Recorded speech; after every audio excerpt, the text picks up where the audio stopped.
It's a boy! They had this expression for many years at New Line that it was the house that Freddy built. It's the house that Freddy built, the house that Freddy built, I think, a few wings on.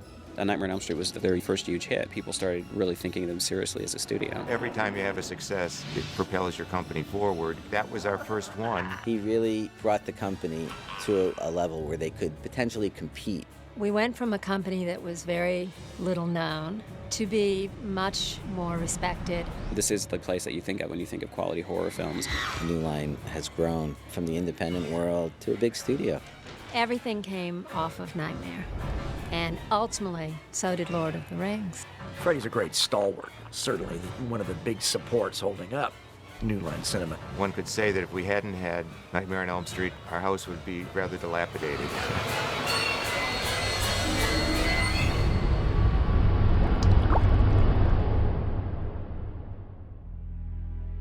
New Line Cinema was a couple of guys. It was Bob Shea and Sarah Risher. There was no New Line Cinema the way we know it today, where it's a huge organization. What I learned at New Line is you do everything yourself because you can't afford to hire a lot of people to do things. Their basic business was selling Reefer Madness, a couple other small films. If they sound weird, we probably distributed them.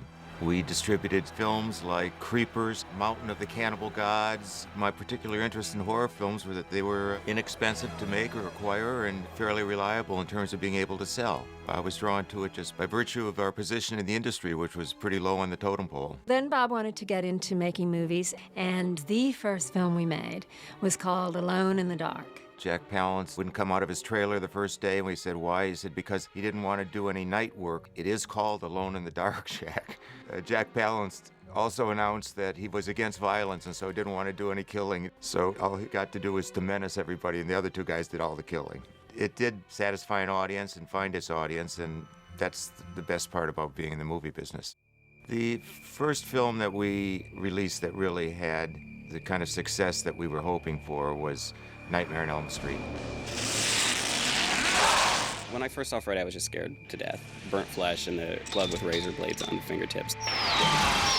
It was wonderful to be around the birth of what became a really big hit. $4 million made over the weekend. Like, that was like a huge amount of money. It was the must-see movie for the dorm guys and the slackers, and then it just grew and grew and grew. The video cassette came out, then everyone started to see it. It's just a dream, this isn't real! It had taken on this life.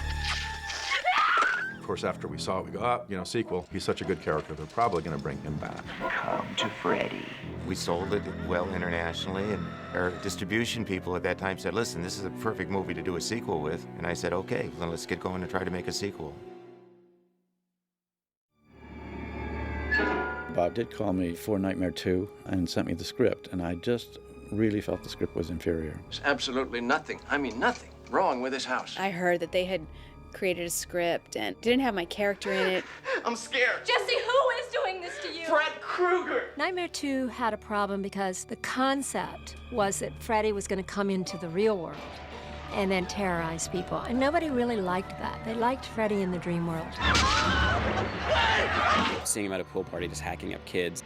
You are all my children now. I think the second one was a bit of a warning to Bob that he needed to put more into it and kind of honor the films. No! Made more money than the first. That's the way the world goes. So, of course, we realized we had to start Nightmare 3. It's all over. With The Nightmare on Elm Street 3, I think that they really got the story back on track. The way Elm Street 3 began, Wes, he had written the script and then he wasn't particularly involved. Wes had done some great surreal imagery, but I thought we could actually enter the dreamscapes. Are you ready? In my case, having kids find their own dream powers. Demon be gone! That's when they really started delving into Freddy taking each of these kids, some weakness that they had. Let's get hard. Really exploiting it, making it more personal. What a rush. Nightmare 3 was received very well. I was delighted. Grosses in the box office were more than the first two put together, and it really became a bigger franchise after 3. Oh my God. It's what every studio dreams of, is to have a franchise. Perhaps if there was More of me to spread around. And here we made a movie that had no intention of being one and then ended up going for 15, 20 years.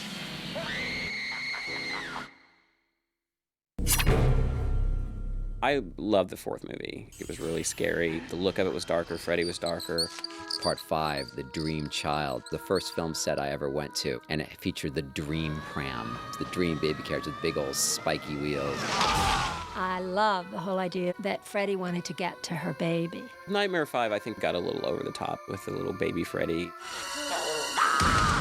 He's the bastard son of 1,000 maniacs. One of the inmates is played by Robert Englund. It was an interesting concept of Freddy affecting an unborn baby's dreams or using those dreams to get into reality. School's out, Cougar.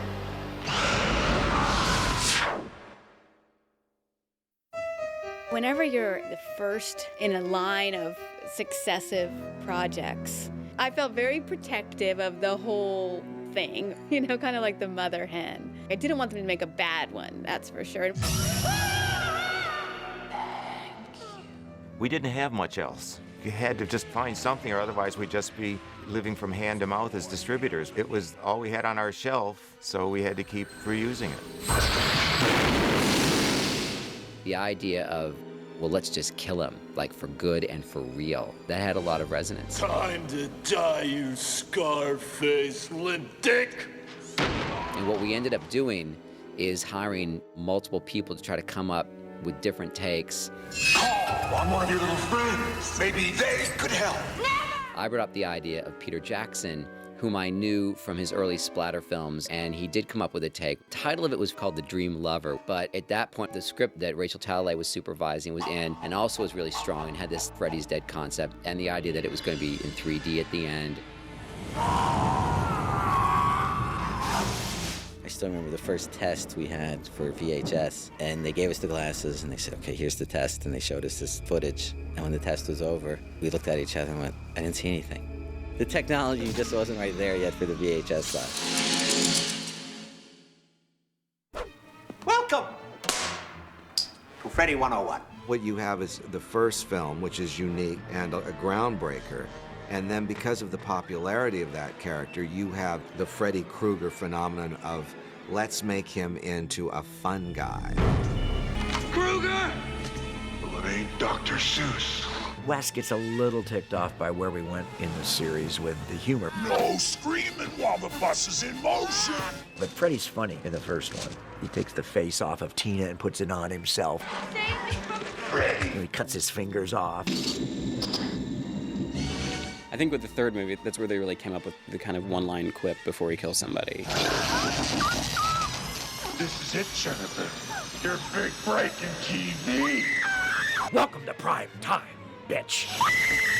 He was still capable of killing you, but he did it and made a great joke at the same time. How's this for a wet dream? And of course, the subsequent movies, you have these enormous production numbers of dreams. Dreams in which Freddy Krueger can do absolutely anything that could be done in a Looney Tune. Told ya, comic books was bad for ya. So Freddy Krueger is now the Henny Youngman of horror. And we just kind of forget that he was, of course, this child killer because he's so funny. Bon appetit, bitch. This is my favorite. The success of Freddy basically gave rise to New Line's merchandising department. Now, there's some great silly stuff that came out, the picture books and the posters. There were dolls. I still have all kinds of creepy Freddy dolls of all different sizes. Big ones, there was even some pull-string dolls. Something about a toy of Freddy is actually a very creepy thing. Welcome to Elm Street. The most fun part of it to me was Freddy becoming the most popular Halloween costume. Little kids had Freddy sweaters. To look out on Halloween and see little kids crossing the street in front of your car or whatever wearing Freddy costumes. There's something a little twisted about that. What are you dressed up as? The guy who murdered and molested children. What are you? The idea had spread beyond anything that we could contain at the time.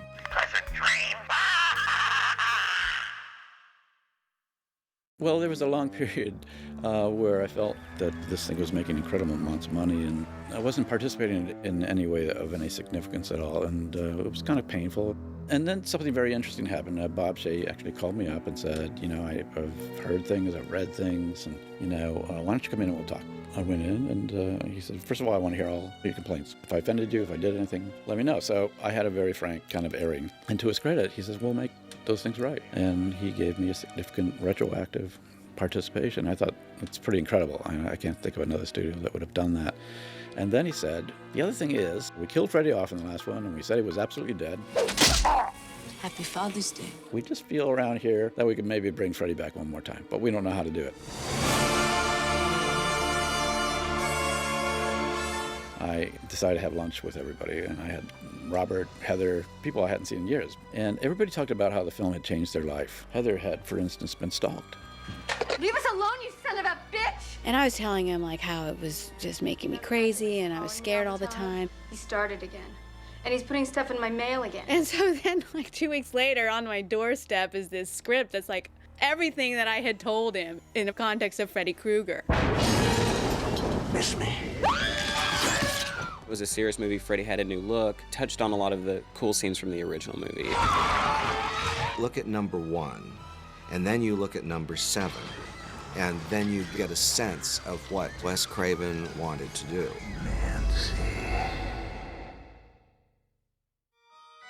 Nightmare really changed everything for New Line. Up to number 4, 3 and 4 were both well done, delivered the goods, and very much an important aspect of the company. The fact that you're successful exploiting and promoting and marketing a property lets other suppliers know that you could be a destination point. You've got the body. I've got the brain. We used the success of Nightmare on Elm Street as a calling card to investment bankers to have our own initial public offering. With the additional financing that we had, we were able to increase our bank line and do a lot of other things so that we weren't only beholden to a Nightmare on Elm Street. What? Bob was able to put together a deal with RCA Columbia Home Video, and they did an output deal with us for 10 pictures, and the first 2 were going to be Critters. Critters, New Line's answer to the Gremlins. Critters were these little puppets from outer space that basically they're here to eat you. They actually look like porcupines, and they shoot these killer spikes out at you.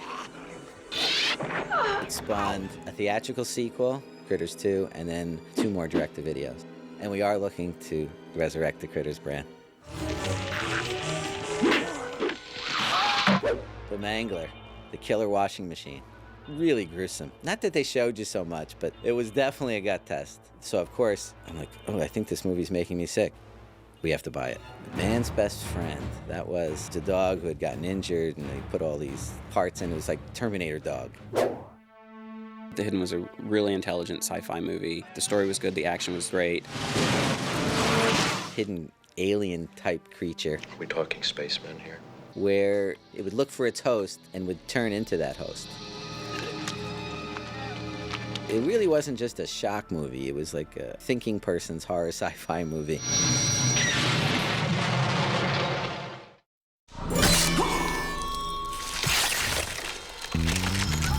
The Blade films were a lot of fun. There was a combination of kind of a martial arts vampire thing that I hadn't seen before. Hip, edgy, based on a comic book. The great thing about that franchise is they really stayed true to the vision of the filmmakers on that. It was a dark vampire movie. It had an African-American lead. New Line took a chance on a concept that was before its time, and now everybody's doing urban horror films. I especially liked 7, and it kind of took thrillers into horror. I thought it crossed the genre. Ladies and gentlemen, we have ourselves a homicide. 7 is a kind of strange subgenre of crime films where you have spectacular crimes committed with a theme. Honestly, have you ever seen anything like this? Aside from the whole movie being dark, the ending's really grim and depressing, and I know that a lot of studios wanted to cut that, and New Line took a chance on that movie and made something really special. That was a movie that showed that New Line could attract the A-level talent, the A-level directors. That just showed that New Line was a force to be reckoned with, not just the studio that could carve out the niches. I think that in some cases the studios look at horror films from a bit of a distance, as if it's the ugly stepchild of film genres, when in fact, if you're in a theater, that's where you'll hear the greatest reactions. There's always room for a good horror film. People love a good scare. There would not be 7 different Freddy movies if there wasn't an audience for it. Horror films did not always have a franchise. Now it's almost a given that you're going to have a franchise. The Friday the 13th franchise was at Paramount for many, many years, and it features the exploits of Jason Voorhees. He's the one that came back for years and was hacking his way through Camp Crystal Lake and killing numerous teenagers. The Friday the 13th movies are strictly, it's just one formula. If you have an orgasm, you're going to have a spear put through you, literally. We looked at that character and saw that there was still a life in what was considered by our competition, that it had run its course. And Sean Cunningham, who's the producer of those films, had the thought that maybe we should make more and maybe New Line's the right place to do it. I went to Mike Lynn and Bob Shea, who I knew, who were running New Line. What if we took Freddy and Jason and put them in the same movie? They thought it was a great idea if I could just get the rights. And I was able to get the rights from Paramount and Warner Brothers and be able to bring them to New Line. So then we got to make Friday 9. We resurrected him. Jason goes to hell. Jason's out chasing after the young teenagers at a camp. Jason does go to hell at the end of the movie. Up comes Freddy's glove. Which was in anticipation of what we hoped was going to be the Freddy-Jason heavyweight prize fight. And we were not able to convince people at New Line that we had broken the back of the script. Once again, I'm saying, well, we're going to have to keep it alive somehow. What if we did Jason in space? Critters went to outer space. Hellraiser went to outer space. Now Jason goes to outer space. Everybody would say, Freddy versus Jason, that's great, I want to see it. But then you read a script and you say, that's not very good. The rules are inherently incompatible. Freddy is the dream world, and how does he access people? Do they need to be asleep? Is he asleep? So how do you get Jason into dream world or Freddy into the real world? New Line really wanted to find the right story because you don't want to jump the shark on this movie because you could destroy both franchises. We developed Freddy vs. Jason for 10 years before we finally got a script that we liked enough to make. And when we made it, it actually was a great success. People were just so curious to see these two pop icons trying to duke it out in some sort of a world heavyweight horror match. It was worth waiting for because, Ronnie, you got it right. For the film to do over $80 million in the box office was just fantastic. I think it really surprised everybody. Also goes to show you that the horror fan base is very loyal, and they love both of these characters.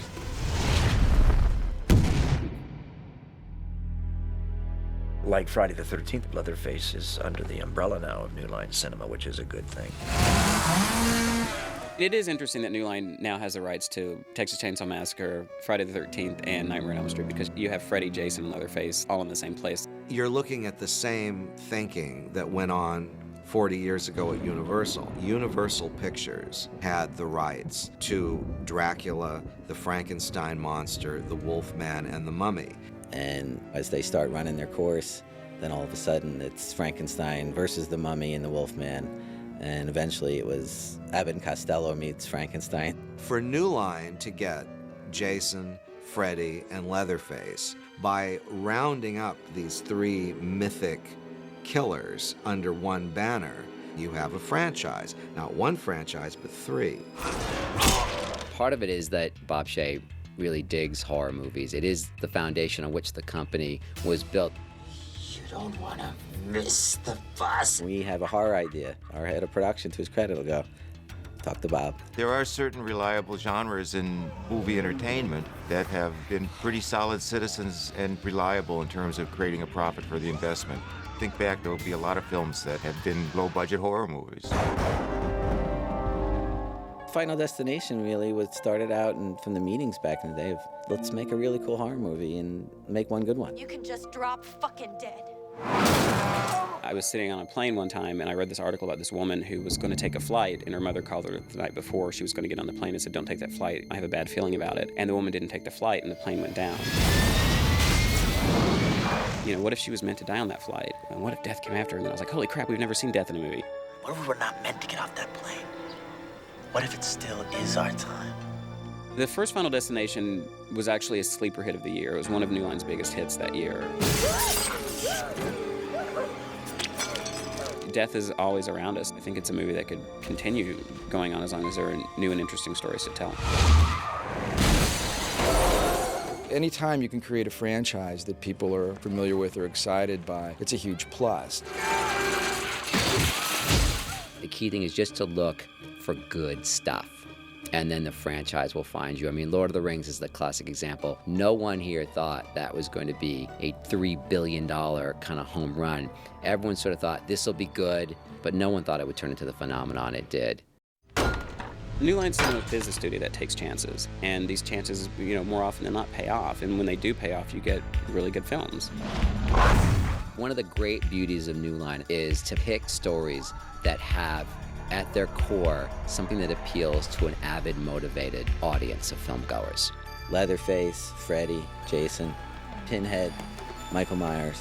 Not our characters, yet the future's pretty exciting. I don't know if we'd see a Freddy versus Leatherface versus Jason versus Death.